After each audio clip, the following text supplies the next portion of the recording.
लेगा। ओके जी, तो आज हम क्वेश्चन नंबर 6 एक्सरसाइज 2.1 का क्वेश्चन नंबर 6 शुरू करेंगे। इसमें फंक्शन गिवन है। फंक्शन है F of X is equals to x+2 और जी ऑफ एक्स गिवन है कितना 3x-2। तो हम सबसे पहले इसमें करते हैं कॉम्पोजिशन। हमें कॉम्पोजिशन करना पड़ेगा।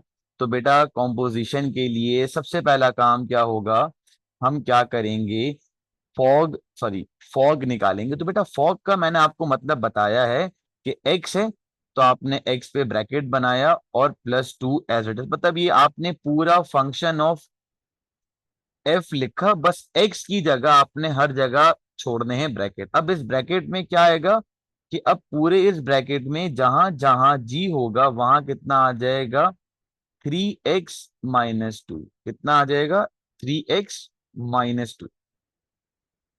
तो now it will become 3x-2 और +2।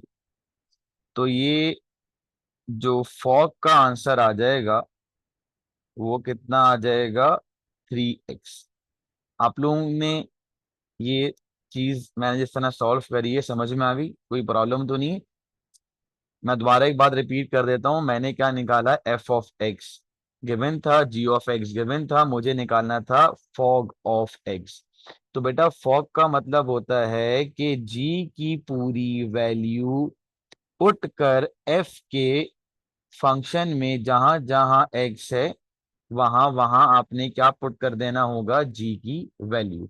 ऑन अदर हैंड अगर आप जी ऑफ एफ निकालोगे तो इसमें स्टेटमेंट क्या दोगे, पहले तो आपने पूरा जी का फंक्शन लिखा, बस एक्स की जगह आपने ऐसा एक ब्रैकेट लगाया और इस ब्रैकेट में इस बार आप क्या लिखोगे, एफ की पूरी value. Now it will become 3x+6 और -2। तो ये हो जाएगा बच्चों आपके पास 3x+4। ये आपके पास क्या आ गई, गॉफ ऑफ एक्स की वैल्यू। Is that clear? आप लोगों ने, जो लोग अभी फर्स्ट क्लास ले रहे हैं, बेटा ये आपको क्वेश्चन नंबर 6 में मैंने फॉग और गॉफ किस तरीके से निकाला है ये क्लियर है?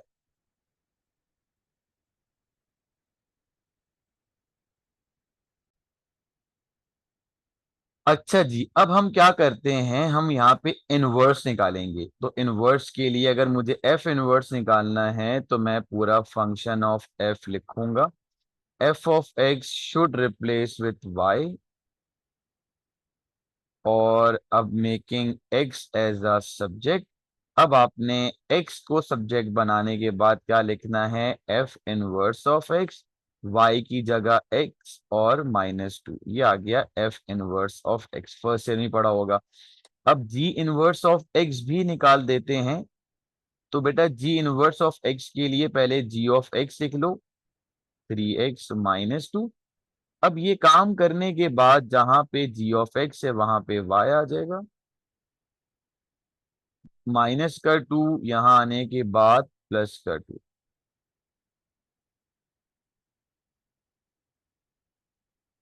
अब जहां जहां g होगा, तो जहां पर x है वहां पे g इनवर्स ऑफ x और जहां पे y है वहां पे x। जी बेटा, आप लोगों को ये चारों चीजें समझ में आ गई, फॉग, गॉफ, एफ इनवर्स और जी इनवर्स। चैट बॉक्स पे क्लियर करें ताकि फिर हम आगे की तरफ चलते हैं।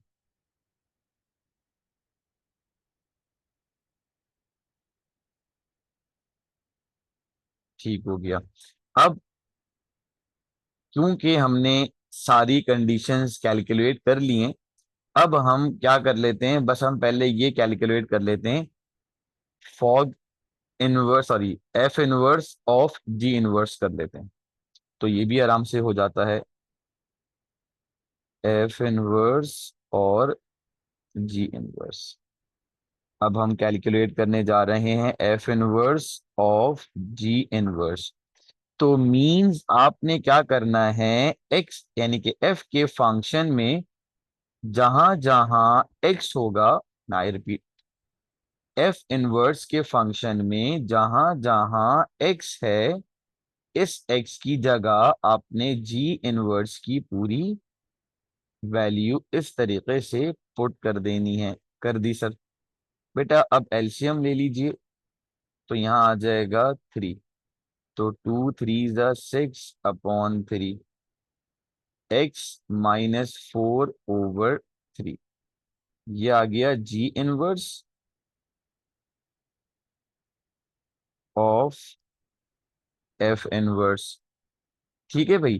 फिर अगली कंडीशन कह रहा है कि आप क्या निकालो, गॉफ का इनवर्स निकालो, यानी कि इसका इनवर्स निकालो। वो भी कैलकुलेट कर लेते हैं। g(f(x) लिखा, 3x+4।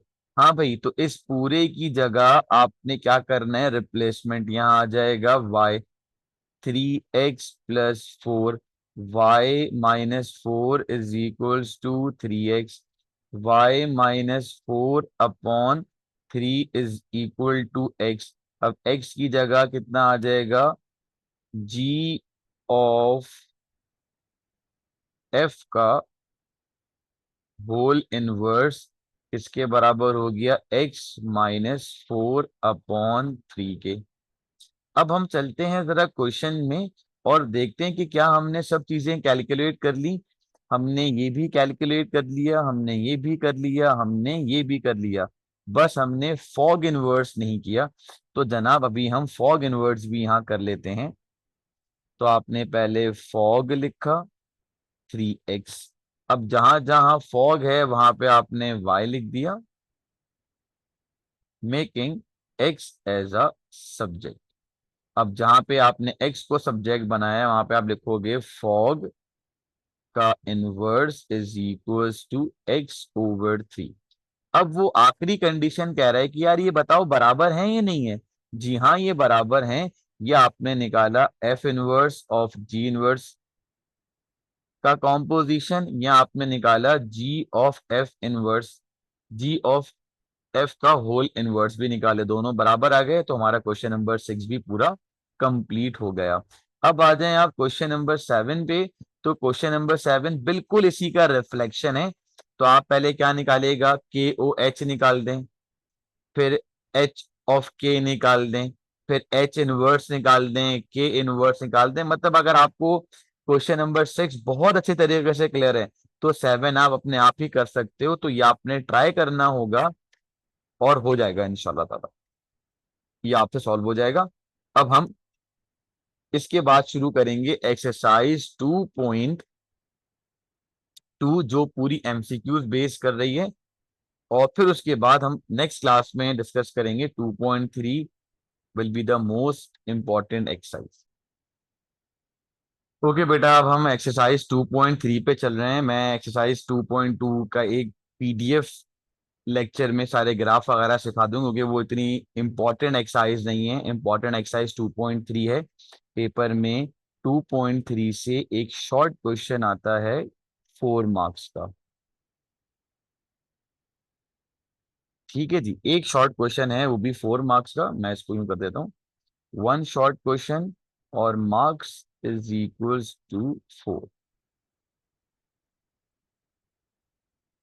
बहुत इंपॉर्टेंट टॉपिक है लिमिट्स। समझने के लिमिट्स के अंदर जो मेन चीजें आती हैं वो आ जाएगा आपके पास। लिमिट कब एग्जिस्ट करती है, what is the difference between continuous और डिसकंटिन्यूस फंक्शन, फिर उसमें right hand limit, left hand limit आ जाती है। फिर उसके बाद ये सब पढ़ने के बाद फिर आपका एक अगली टाइप शुरू होती है, वो होती है सबसे मेन कंपोनेंट है टाइप वाइज अगर हम चलें, तो वो होती है डिफरेंशिएशन और उसके साथ साथ इंटीग्रेशन।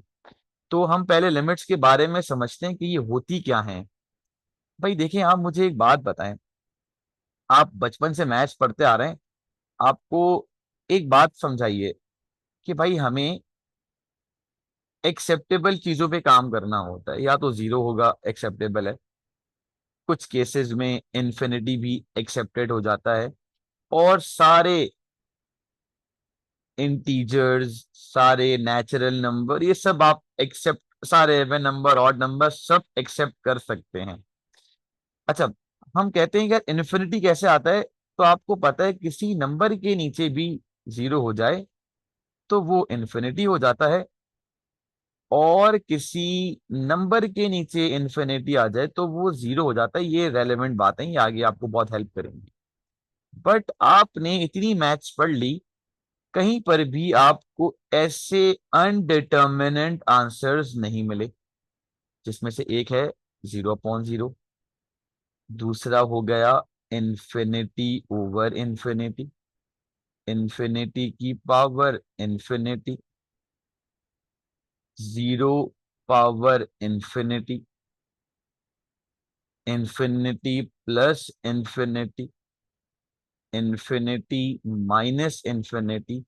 देखो बेटा, ये वो आंसर्स हैं जो आपने एक जिंदगी गुजार ली पढ़ते हुए, बट आपका कभी भी इन चीजों से क्या नहीं पड़ा, पाला नहीं पड़ा। अगर आपके पास कहीं पर भी ऐसी चीजें आ जाएं तो आपने क्या बोलना है कि ये हमारे फंक्शन को डिसकंटिन्यू बना रहे हैं, या डिसकंटिन्यूस में आ सकता है।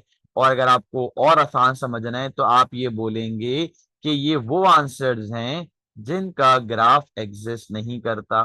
तीसरी चीज आप बोलेंगे, ये भी कह सकते हैं कि ये अनडिटर्मिनेंट फॉर्मेटिंग है बच्चों। क्या है? अनडिटर्मिनेंट फॉर्मेटिंग, मतलब ऐसी चीजों के साथ हम कुछ भी नहीं कर सकते। दुनिया का जितना भी एडवांस कैलकुलेटर हो वो इनसे निपट नहीं सकता, इनका आंसर नहीं दे सकता। तो लिमिट्स का काम ये होता है कि अगर किसी जगह पे ऐसे इररेलेवेंट कंडीशंस आपको दिखें तो लिमिट्स कहती है कि हाँ, आए मेरे पास, मैं आपको ये बताऊंगी कि कौन सी कंडीशन ऐसी है जिसको रिमूव करके आपका जो आंसर है वो ऊपर वाली फैमिली से आ जाए। तो मैंने इसको इस साल एक डिवीजन में, टाइप के डिविजन्स में इसको रखा है, ताकि आप जब क्वेश्चंस करें तो आपको आइडिया हो कि कौन सी कंडीशन में आपने किस तरह सवाल को टैकल करना है। तो टाइप 1 से हम शुरू करेंगे। टाइप 1 में सबसे आसान काम है just apply, just apply limit. Type 1 में ये काम होगा। तो टाइप 1 के जितने भी क्वेश्चंस होंगे, मैं अभी आपके स्क्रीन पे वो सारे क्वेश्चन लिख के देता हूं, ताकि आप लोगों को काम करते वक्त आइडिया हो जाए कि किस तरीके से इसको सॉल्व करना है और काम में किस तरह इसको यूटिलाइज करना है। तो मैं आपके सामने कुछ क्वेश्चन रखता हूं 2.3 से, ताकि आपके पास जितने भी क्वेश्चंस होंगे वो सारे एक ही फॉर्मेशन में आ जाएंगे।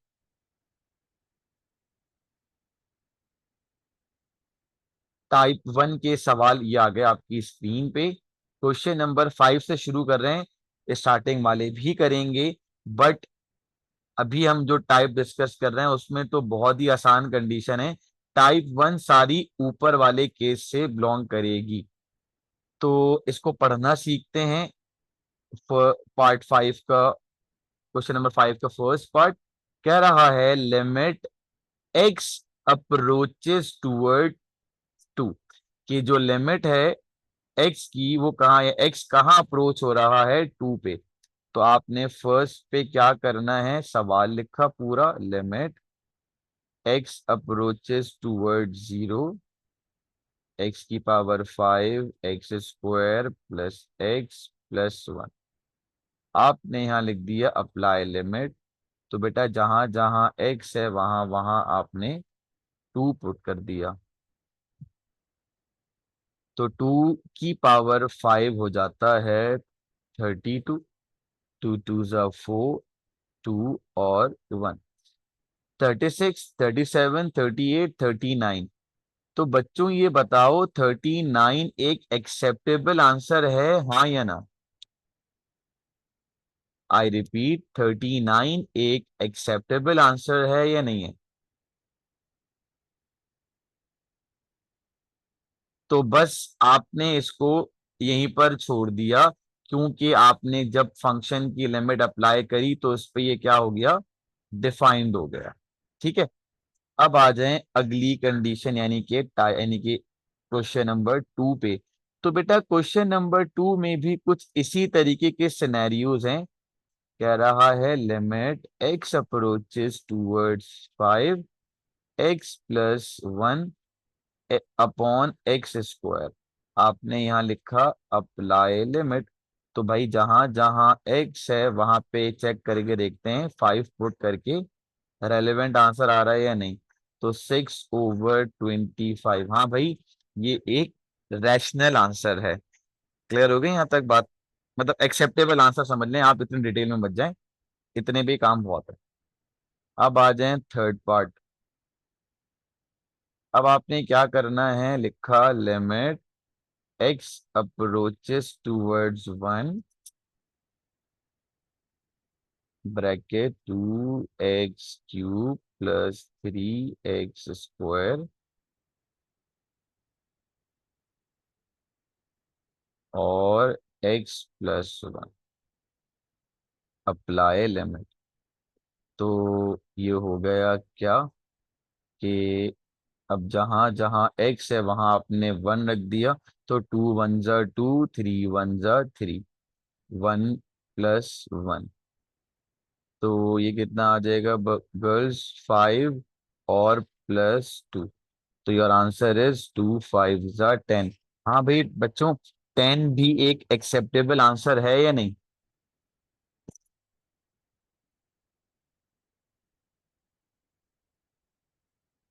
तो मीन्स चलेगा। अब आप आ जाएं पार्ट 4 पे और देखें क्या होता है। यहाँ पर आपने लिखा limit bracket x+1 -x² +2x+5। आपने यहाँ लिखा अप्लाई लिमिट।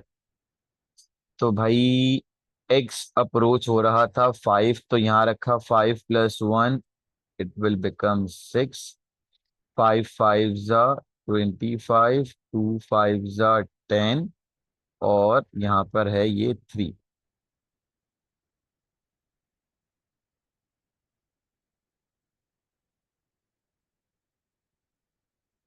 ये हो गया 6। 5 5 ज़ा 25 और ये हो गया 13। ये हो जाएगा कितना आपके पास, 39, सॉरी 38। जी भाई गर्ल्स, कितना आंसर आ रहा है? 32 नेगेटिव का। क्लियर है बात बेटा?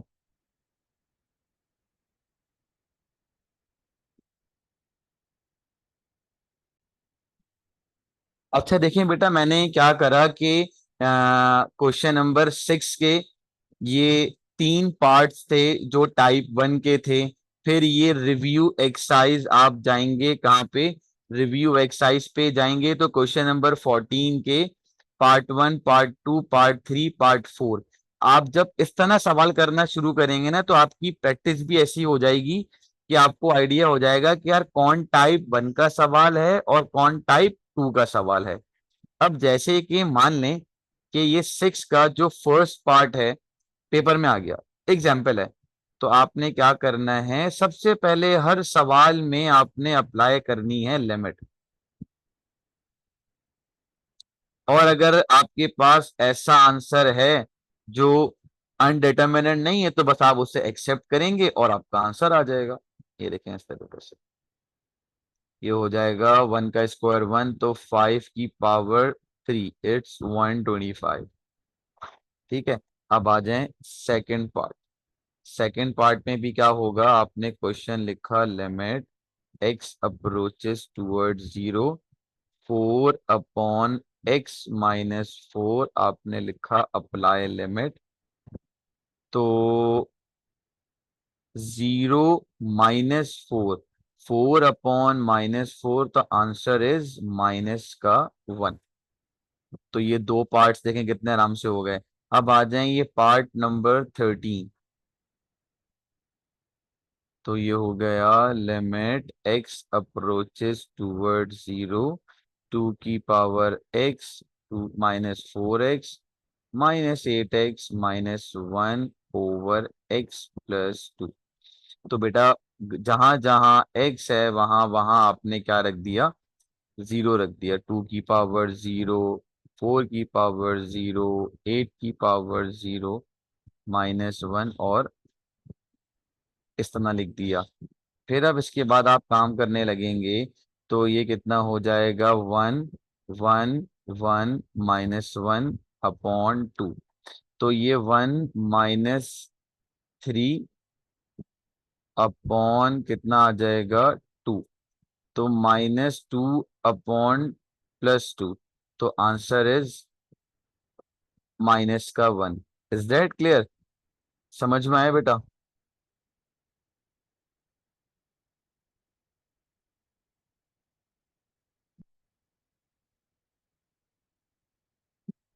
बेटा किसी भी नंबर की पावर 0 हो तो वो हमेशा 1 के बराबर हो जाता है।